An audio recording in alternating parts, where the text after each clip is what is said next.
Okay, let's go ahead and start the afternoon session, and hope we'll continue to stay on schedule. So the next two talks are going to be related to case studies on some very interesting projects, and I think you'll enjoy those to see applications of the things you heard about this morning. First is going to be on a tall reinforced concrete tower core wall building that John Hooper from Magnusson, Klemencic in Seattle is going to be presenting. John's a senior principal and director of earthquake engineering at MKA in Seattle, and has been working for over 30 years in the field. He's a member and chair of many important committees, such as ASCE 7 Seismic Subcommittee. So he's in charge of all those things that we're putting. You're complaining about. Right. It's all my fault. Right. He's also involved with the NEERP PUC, as well as many other activities throughout, and involved with ATC 58. And so, and his firm does a lot of high-rise reinforced concrete buildings. So I think you'll enjoy the presentation. Thanks. Thank you. Thank you so much for that. Just so I know, we don't do just concrete. We do structural steel on occasion. So we're kind of diverse that way. Before we get started about the Transbay Tower, I kind of want to tell you about the history of how we see and how we got to this quagmire that Marshall Liu described that we're in today.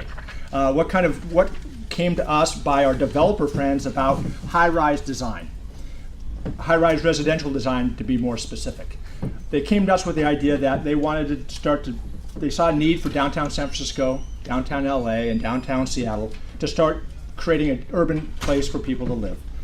And we're not really a big, strong believer in the dual frame system. I know that's sacrosanct here in San Francisco. We apologize. We just weren't a huge believer in it, and the developers don't like it that well as well, because as you see on the screen, those beams are in the way. It really affects the view. It affects the wind. What's that, Jim? That's why you don't like it. And it costs more. Okay. But so maybe that's true. But anyways, they came to us and said, what can we do to go above 240? Because that was the requirement of the zoning people in the various cities. They have to be over 240. 240s are a limit for moment frames or dual systems. So what can we do to open up the exterior and make it more cost effective? What can we do to get rid of the beams? Well, we said we could put the beams on the inside and put them below the slab and open up the outside so you get the balconies and the full height glass top to bottom. But this just really messes up the mechanical and the plumbing and the piping systems below the floor. And it's still costly because you have different soffit conditions that you're forming for. They don't like to have different ups and downs. It costs money. It affects the schedule in building these buildings. So they said, then we said to ourselves, why don't we try something like this? Let's get rid of the dual frame. Let's make that concrete core quite a bit bigger than what a dual frame would suggest it needs to be. Not only in width and breadth, but also in thickness, because we know we're going to be putting more demand on the concrete core for two reasons. There isn't a backup moment frame to help take the load, to show the load. And the R factor is not 8, it's 6 or 5. So we need more robust stuff. We started doing this over 20 years ago. We didn't do it in this country. We actually started this in the Philippines. They love us in the Philippines. But anyways, we did 2 or 3 buildings like that there. And we decided, why don't we bring this here? And so began the trials and tribulations of designing buildings that allowed a footprint like this with everything structurally in the core. That's our we call a special concrete core or special ductile core that again allows that floor plan to be completely open, and the architect and developer can do anything they want outside of that core. And that core has functional uses in it that never really change. Elevators, stairs, trash chutes, etc., so that they don't mind putting that back a house inside a concrete wall. So this allowed them to do that. And generically, we had buildings that look like this, and we've done, at last count, over 60 high-rise PBD jobs on the West Coast. Looking like this, and sometimes as least complicated this, and sometimes much more complicated like Transbay Tower. With the intent, again, to provide our structural reliability in the core. But given the fact that we're over 240, all of those 60 projects are peer-reviewed. And there's people in the room that I can say thank you for all the help you've done in creating our designs, because a lot of you guys have helped review our projects. And we've learned a lot, and we appreciate all the input we get on all the projects that we do. And then you get to the one that wasn't mentioned this morning, the one that has 72 accelerometers in it. This is one Rincon by the Bay Bridge. You probably knew that if you're from here. It's a little bit different than the previous one, the more generic one, because this one's a little bit taller. This is north of 650 feet. And when you get that tall with a core that's not deep enough, you need outriggers to increase the overturning capacity, for want of a better term. And this is our first foray into what and I won't go into detail on this one, but how do you get an outrigger system such that you can control the capacity of that outrigger demand, both to the column that it attaches to and the core wall attached to it? And the simple answer, and Ron Klemencic and I sat down in my office, about 10 years ago, and we came with the idea, why not use a BRB? A BRB is the perfect type of fuse. We know that's capacity. It's limited with the strain hardening and all that stuff. And that's the direction we've been taking on all high-rise buildings over 500 feet. We'll have a BRB outrigger system so that we can do a capacity design approach on the elements around it. Very simple concept, and just one that it just comes to you, hopefully, without too much time. So that's kind of the background. That's our history and how we think we got here as a design community, at least in the projects that we do. And there's other variations you'll hear from other projects that are dissimilar than this, but all for us in the residential world, this is where this started. Then let's talk then about Transbay Tower, which is not residential. It's an office building. So we actually take this idea and this form and take it to other occupancy types, because the idea we think is a good one. So here's where it's located. It's located on Mission Street between First and Fremont. That little patch of yellow is where it will be finally constructed. Actually, we're starting to dig down finally after putting in the foundation system. I'll go into that in detail. It's a tall building. It's 1,070 feet tall. At the top of this little screen wall, we call it. It's more than that. It's 901 feet to the top of the occupied floor, so it has a lot of volume and square footage for the office tower. It's now called Salesforce.com Tower because they will be the primary tenant.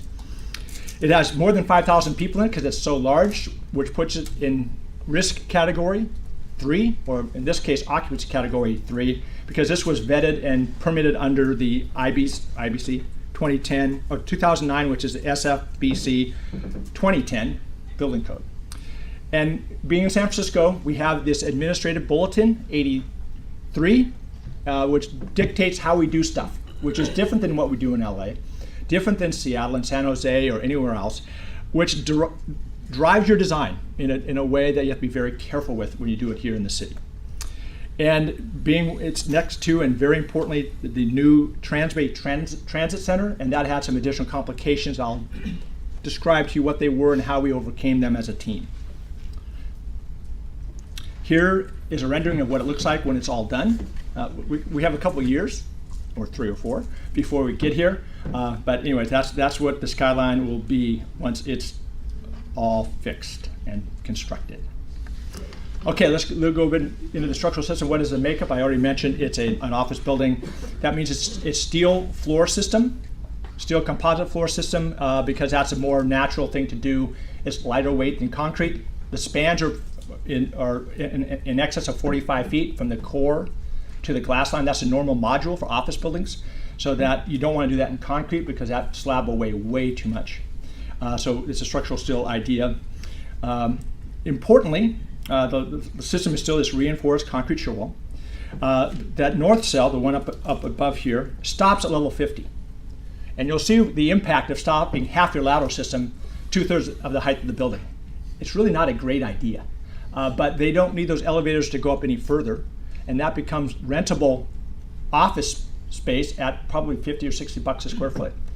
Go figure. That's an easy math calculation for the developer to take into account. The wall thicknesses are 48 inches at the base, up to 24 inches at the top. Had this been a dual frame system, if we went that route, we actually looked at that for about 5 or 10 minutes. Those wall thicknesses would be about 24 inches or less. You could calculate them out to be. And so that's just a inherent difference between a core-only system and a dual frame system. The height to length is very important. Anything essentially for us greater than 12 to 1-ish needs outriggers. You need a stance of about 12 to 1, especially on the softer soil that we have on this site, the site class D. And that makes a difference. If you try to go larger than that, the drifts get too big, not just for seismic, but for wind. Wind acceleration starts to dominate the design because you don't want to have people getting seasick once a year in the high rent district, if you will. So this is right at the edge of the height to length ratio that we typically use in our designs. So let's jump into the earthquake ground motion, and a lot of what Marshall said, I would say complained about. Marshall, where are you sitting? There he is, yeah. We'll talk about it when I won't have all the answers, just some of them. ERIP was a ground motion specialist. They had done the site for the transit center, and they were a natural extension just to do the project right next door for a lot of great reasons. I'll talk about that in a minute. Is anyone here from ERIP in the audience today? Did you guys work on this project? Who worked on the Transbay Tower? Yeah, I saw you at a peer review. Yeah, if I say something wrong, don't correct me in front of everybody. Wait till after the fact. Okay, so they did a fabulous job for us. Just fabulous. Great team. We did design response spectra for the SL8 and design earthquake, and it was described by Farzad that you don't need to do the design earthquake using LA document or the peer TBI. In San Francisco, you have to, because it's mandated by AB 083. So that's a design check you have to do, because it's part of the requirements to build a building here in San Francisco. So then we just did design spectra. For MCE Sabar, the risk targeted ground motions, we did acceleration time histories. I'll talk about the process doing that. We looked at motions both at grade and at foundation depth. And this VS30 term that was described earlier today, it does vary, and it gets better with depth. And that's why I like to take VS30 at my foundation, because my ground motions go down. Why wouldn't I want to do that, Marshall? That's what I like to do. So, and most of the stuff we do is at foundation depth because we do the bathtub design. The one that was shown to us earlier today, that's how we do all of our high-rise design modeling in dealing with the foundation. That's a process we've been doing for almost 10 years now. The service level event, again, we talked about this already, is 43-year mean recurrence interval, 2.5 critical damping, and somebody had a question before lunch about damping. That's not a bad number to be using, because in the wind world, which a service level event is trying to mimic to some degree, the most you ever get in a concrete building is about 2% damping. If you look at the real damping and low amplitude shaking in a windstorm, that's what you get. And so a service level event shouldn't be a whole lot higher. We do allow a little bit more cracking of concrete and maybe a little bit of yielding of some very coupling beams or something like that. But that's probably a very good number to be using for damping at the service level event. And then again, we had to do a design earthquake because of, and just basically following the code. This is right out of chapter 12 of ASCE 7. So it's the similar stuff that we always do. Here's the design response spectra that was developed, and you'll notice there's dash and solid lines. The dark black lines are the design basis earthquake, both at grade and at foundation. The dash is at grade, the solid is at the foundation, and that's what, again, we used.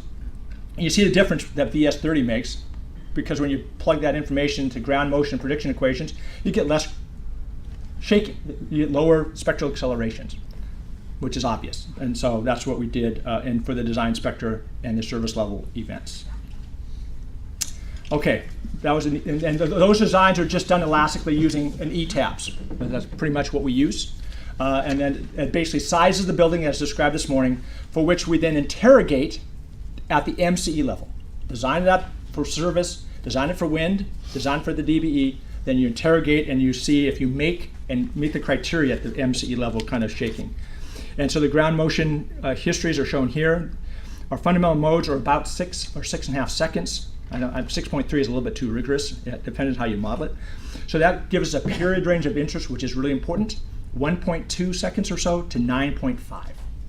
And that's a specified kind of thing in the code and in the guidelines that we follow. We don't, ERIP did, deintegrate the seismic hazard to see what was the dominant sources at the various period. Why we want to do that here is because we use a conditional mean spectrum approach on this one. We didn't use the simple single target spectrum with different methods of scaling. We broke into two pieces, and I'll show you what that was. We selected two conditioning periods, one at 7.5 seconds to capture the first mode, and about 0.75 second to capture somewhere between the second and third translational modes of the building. You can't capture just one, you want to capture the higher mode effects with that short period guy. And it's very important, this bullet talking about the envelope of those two spectra cannot be less than 75% of the MCE target spectrum over the period range of interest. And this is will eventually be codified.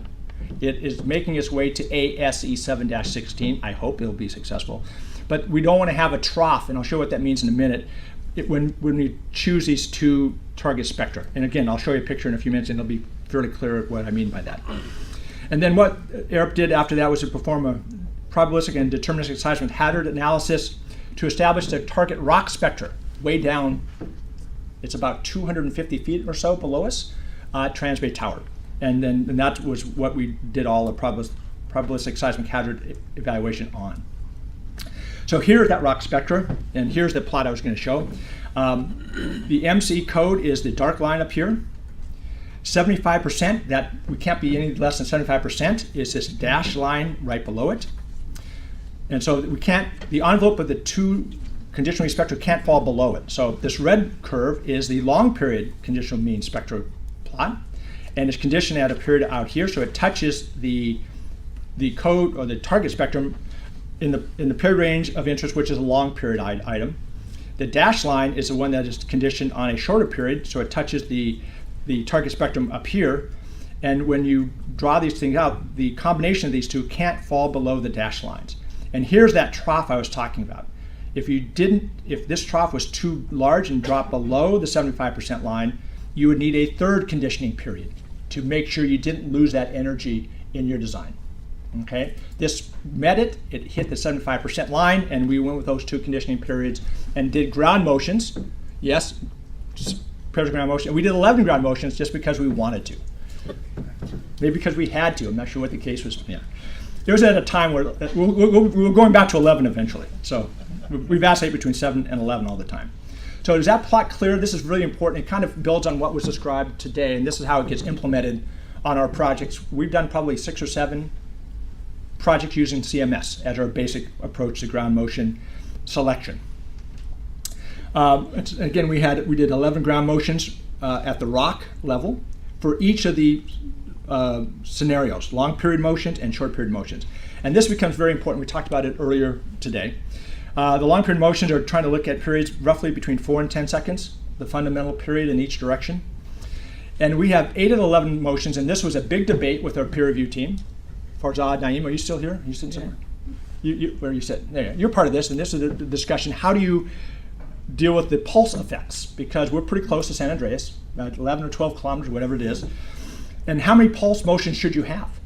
And that was a discussion. We chose 8 out of 11. But another peer reviewer, you may know, Professor Jack Maley, said we have to have some other motions that are longer because if they're all pulse type effects, you don't get the hysteretic action of the coupling beams, etc. You're not capturing that behavior. So we had to make sure we captured both of them. And the other important point is the fundamental period of the pulse had to be both less than and greater than the fundamental period of the building to make sure we captured the behavior of the pulses and we're not biasing it one way or another. So a lot of discussion went into this pulse distribution into determining what records to use. For the short period, we're essentially addressing a shorter range of motion, if you will, the periods 1 to 4 seconds. And only 2 of those 11 ground motion had pulse periods, and we kind of put it around the period near the second mode to try to activate it, right? We want to activate the modes because if the building gets hit by that, we want to make sure it performs for those.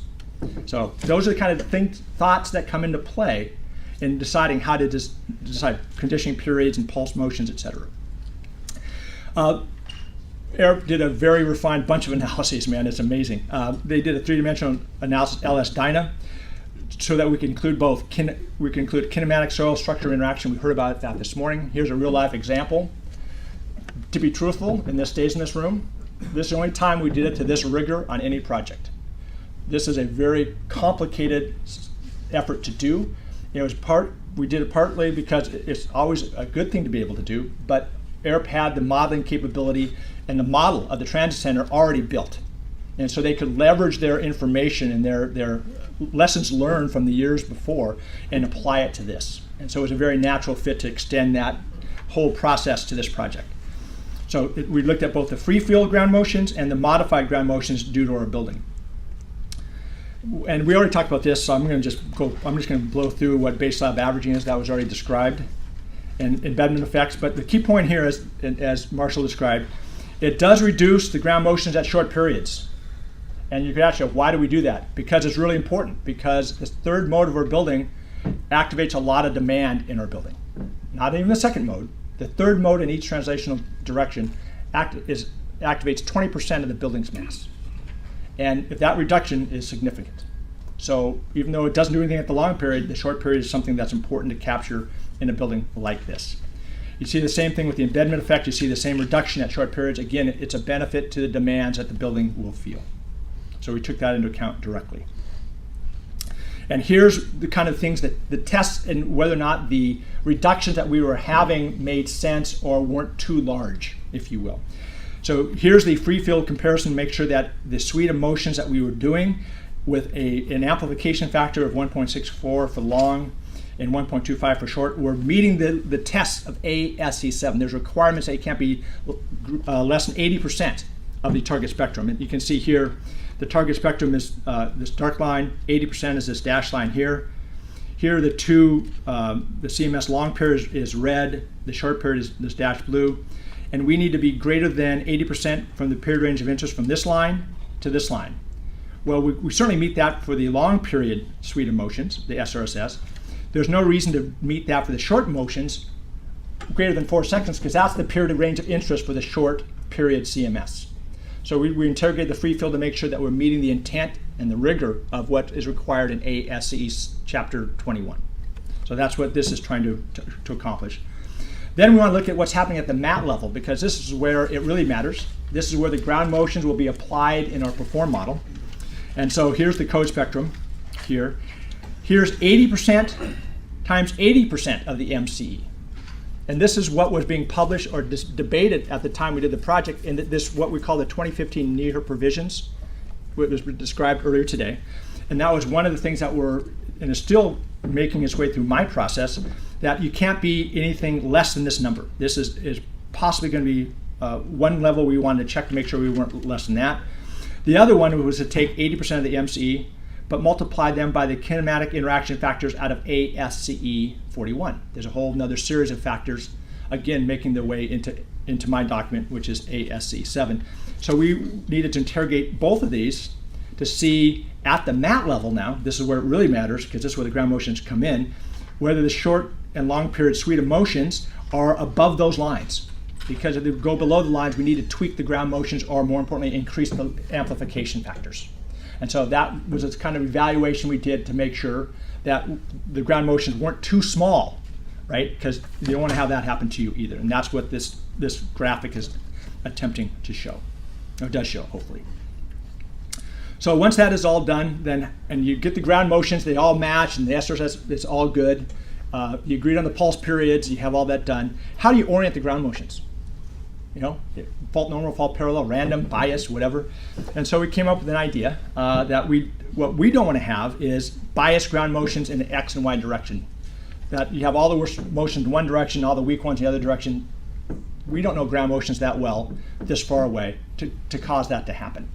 So what we tried to do was look at the average of all the single components in each direction to minimize directional bias. I'll show you a plot in just a second.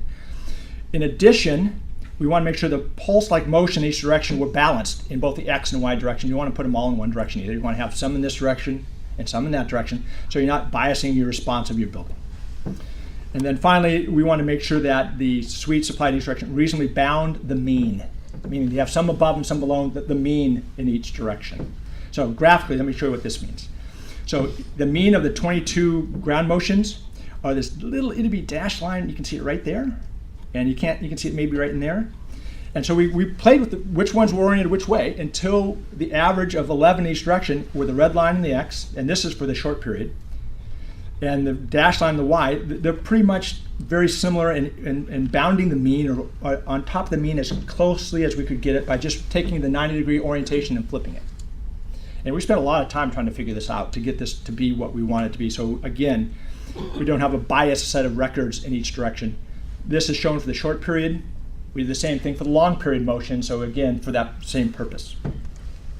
Again, for the short period, how does it look right? Does it pass the old sniff test? When you do that process, and you show those ground motions and you compare it to the x direction mean, do you have some above and some below? Because we want to have some variability in our ground motions. We don't have, and you can tell this is not spectrally matched ground motions. These are amplitude scaled. And so we have a balance above and below. And so we spent a lot of time trying to get the right orientations and scaling and rotation. A lot of effort went into that. Here's some basic information of the building. I waited till slide 42, whatever I'm on, to talk about the building itself. What does it have? And this is interesting. Look at mode 1. You see the wind/SLE model, that's a fairly stiff model, meaning our cracked properties are not cracked very much. The shear walls are cracked to 0.8. The coupling beams are cracked to 0.5 for wind and SLE. When you do the design basis earthquake model, AB 083 mandates that you crack things to at least 0.5. And in doing so, look at the period shift just from that cracking of the shear wall from 0.8 to 0.5. It's a big difference. And so when we go to the wind tunnels, wind tunnel with periods, we go with the wind tunnel with a period of 6 seconds or less. Because when we actually measure it in the field, it'll be 6 seconds or less, because the buildings are stiffer when you build them than what our models show every single time at low amplitude of shaking. Let me be clear about that. So here shows the periods for the stiff model, if you will, and for the design earthquake model using the factors again from AB 083. So 8 seconds and 6, pretty wide disparity. The stiffness there is off by a factor of 50%. Talking about modeling uncertainty that Greg Derline talked about, we try to interrogate that in our designs at the get-go in our process. And I said about mass participation factors, the first mode in each direction is only 50%, the second mode is 30%, and the third mode is still up at 20%.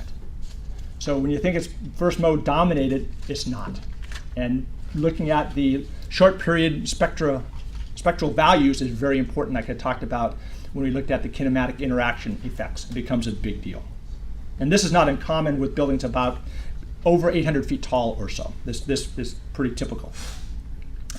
Let's look at the basic demands, what controlled the design. Again, I mentioned earlier, we basically size the building for SLE, wind, and DBE, and we take the worst of all three, elastic designs, and size the shear walls, size the coupling beams, etc.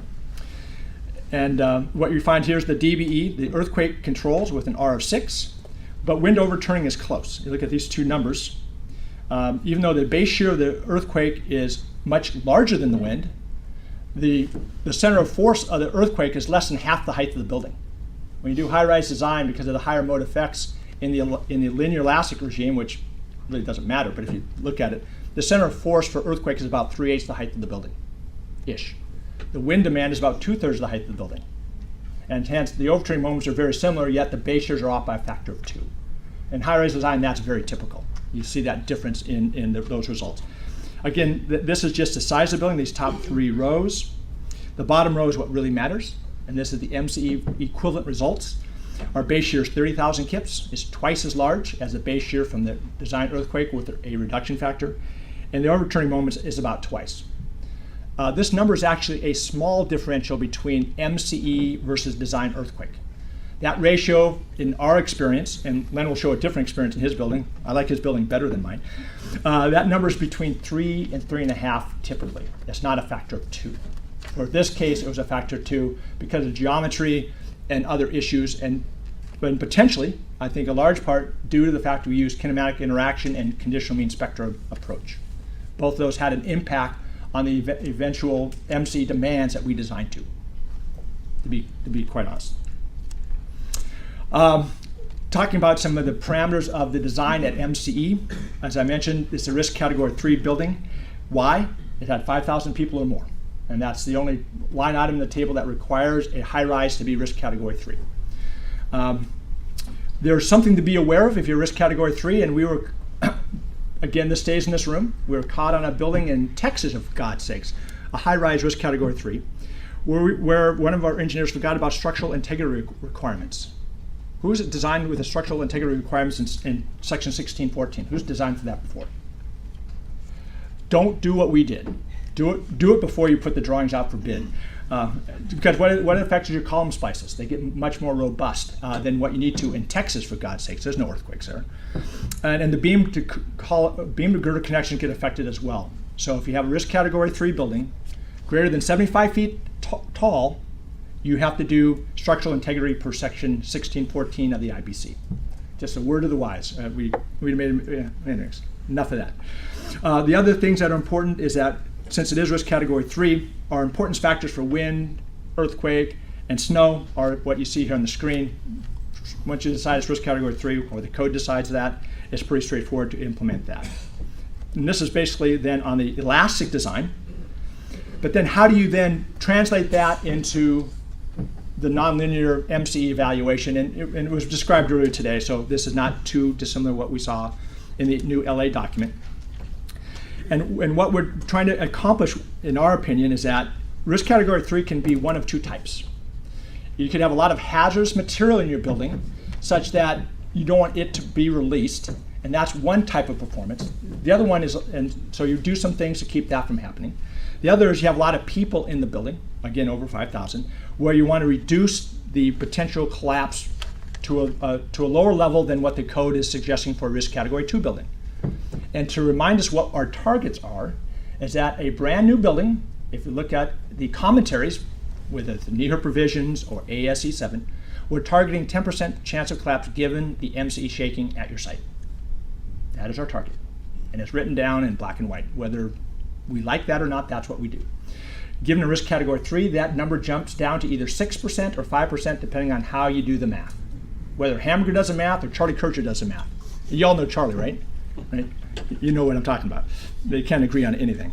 And so that's what we try to do. And so we try to limit our acceptance criteria accordingly. And we use the importance factor, as shown earlier today, to do that. In the prescriptive design, it's easy. You increase the demands by 1 1/4. You reduce the drift to 1.5% instead of 2, and you go about your merry way in doing your design. But for the PVD, you do something different. So we want to, at the DB, we provide that additional strength and reduce the permitted story drift. That's an implicit performance modifications for that elastic design. Explicit performance in the MCE were the following. We reduce the permitted story drift by a factor of 0.8. We reduce the permitted coupling beam rotation by a factor of 0.8. These numbers are 1 over 1.25. We reduce the tension and compression strains because we do fiber models, as Greg Dearline described earlier, et cetera. So that's how we took into account better performance, is by reducing the acceptance criteria to something that would hopefully provide a reduced risk of collapse of our building given MCE shaking at the site. And that's kind of the way people are doing that. Will that change in the future? I don't know, but it's a good first step into accommodating that in our nonlinear procedures. At least we think that, and the peer reviewers think that on the jobs that we've done that are risk category 3. Like was described about capacity design, we think about every building this way, like I think most of us do in this room. What is it that we like and what is it we don't like to behave like? And that is pretty simple. We want to have a ductile fuse that we think we understand. And for us, it's coupling beams are first and foremost. It was described, the stiffness of a coupling beam is very low. And if you use something over 0.2, it's too high. A coupling beam stiffness of 0.2 or 0.1 is the right number to use, because when you see the tests, they crack immediately and they drop down to 0.2 at the best. So think about that, look at the research, and you'll see that kind of number. The other item is wall flexural reinforcement, the yielding of this tension steel in the wall itself. And you'll see on this building, we didn't have a whole lot of that, except for one area, and you can maybe guess where that area is. So in this building, what really acts are the coupling beams. That is the primary and almost only fuse in the building, because we don't need the other ones because it doesn't mobilize. What do we design to remain elastic? Clearly the stuff that we care about that is critical action, force controlled action, is shear wall shear. That's the thing that worries us the most. Importantly, diaphragm cords and collectors. That only really worries me at the transfer level. Greg Dearline presented again that the kickback force, or that transfer force, it's huge. It is a huge number, and if you thought it's big, it's even bigger than that. That's a huge number. We're talking things like 30 and 40,000 kips coming out of your building at one level. And their diaphragm it's not a 10-inch diaphragm anymore. It's something much bigger. And then what about the gravity floor system? Well, we want it to be essentially elastic for SLE, and obviously we need to be life safety given the MCE for gravity. And for a steel building, Steel frame building for the gravity system, it's pretty easy to show that that's not a worry at all. It goes along for the ride. Here's some results. In this, the pink lines you'll see here are the short period motions, the blue are long. The solid lines are the average of the 11 ground motions. The dotted lines are the maximum. So we're interrogating both the average and the maximum. And so our target for average is this number here, which is 2.4%. And you can see that the average of either the long period or short period motion, we're well under that. So we're actually doing better than risk category 3 acceptance criteria for drift. The maximum one is 3 point whatever, I can't read that right now, is this line here. And the maximum of any one record is well below that. So the drift of the building, not really surprising to us because we had the biggest core that we've ever seen, 82 feet. By 82 feet, that's a big core. So we're not surprised by that. But you will see something that you'll see consistently in all these plots. Here's the 50th floor. That's where that core drops off. Okay, all the action occurs there. Okay, that's the primary hinge is there and nowhere else. There's nothing you can do about it. If the elevators drop off, they want to reclaim that floor space. That's what happens. And so we fought them for a while, but we lost to the developers, amazingly so. Here's some results. And somebody mentioned the fact that the challenge in dealing with all this data is not running the analysis, it's providing these plots. The data dumping and the data manipulation is extensive. And if you get into this world, this is where you'll spend a lot of time trying to figure out how to do this stuff. It takes a long time to get it to go fast. But anyways, short period and long period are these two plots. The overturning moment, obviously, and the important thing here is there's this dotted line here, these dots are the envelope of either one. And so you'll see for overturning and core wall, overturning is governed by the long period motion, which makes sense. It's primarily first mode behavior, and it envelopes it. But for shear along the height of the building, sometimes the short period motions govern it because it's activating the higher modes. And so you'll see the shear in the core walls, not that dissimilar over the height of the building, which is not unexpected. Again, shear and shear walls is sometimes dominated by the second and third modes. It generally is, actually. And so they actually balance pretty well for the shear and the shear walls. Now I'm going to show you some coupling beam rotation stuff. We had every coupling beam we normally have. We had this is a conventional reinforced coupling beam. It's a moment frame beam out of concrete, special moment frame. Upper left on all of these are backbone curves, are the hysteretic test results that we're trying to mimic using our shear hinge in Perform. And so I'm showing you that to show you we're trying to accomplish what Professor Joline is showing us and trying to make the springs do what they should be doing. Hopefully they're not too happy springs, but they're kind of happy, not perfectly happy. But anyways, I want to show you that this is the kind of stuff we use. We don't use ASC41. We rather go to the test results. And that's what we use to create our backbone curve information for our coupling beams. And this information, it's in the public domain. You can get it. It's all been tested at UCLA, John Wallace. A conventional coupling beam, and we only had a few of them. You can see right here. Here's the rotation they are having, less than 1%. Acceptance criteria is at 5%. So we're well underneath this acceptance criteria for them. Here are our diagonal coupling beams. We have a lot more of those. And here's, again, the test values we had in the lab, and here's the results of our Perform backbone curve information. You see here our acceptance criteria is 5%. Our rotations are less than 1%. Again, we're not really pushing them extremely hard, even at the EMCE. And then because we had to or because we wanted to, we also had steel coupling beams. Why we put steel coupling beams in is because the shear demand in those coupling beams are so large, you can't get it out of concrete. You need to throw in a wide flange. And we did some testing on this at UCLA because no one had really tested really big coupling beams before until Wallace did about 2 years ago. And they react really well. As long as you embed them correctly and you kind of detail around them well, they have really robust behavior, which is not surprising. There's no weld. It's a prismatic piece of steel. It works really well. And so what you'll see here is that by and large, our rotations are fairly small, except for in a couple of cases, a couple of these coupling beams get hit pretty hard, but nowhere near the capacity or the acceptance criteria of 5% rotation. So we're well below, in all the cases of rotation, for those elements. Here's the strain things I mentioned before. We hardly yielded. This The green is compression. So the zero line is right between these blue and green lines. There's no strain there. Acceptance criteria is way out here for compression. This is unconfined concrete, 0.0033 right here.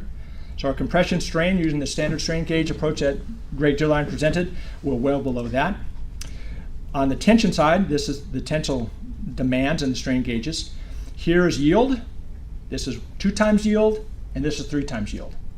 The acceptance criteria for steel fracturing is 20 times yield. No, we don't let our buildings go there, but if you really, really had to, you might think about that. We don't. We try to keep it to something much, much less than that. But it's the only high strains occurred right where we knew they would, right at the setback of the core. And because that's where we have an irregularity, and trust me, it's very well confined to make sure that we have that working as best we can. So the strains down low, where the hinge normally is less than yield on average. Okay, let's talk about our foundation. We have what we call load-bearing elements, LBEs, and this terminology here are called Barrette. They're rectangular piles. That's interesting. It's a different way to do stuff. There's 42 of them. They're almost a little bit over 200 feet long. They're socketed into the rock below. At the perimeter, they go 10 feet into rock. And in the core, where all the high demands are, they go in 25 to 55 feet into the rock, depending on what capacity we needed out of the pile. What kind of capacity are we talking about? 22,000 kips in compression and 6,500 kips in tension.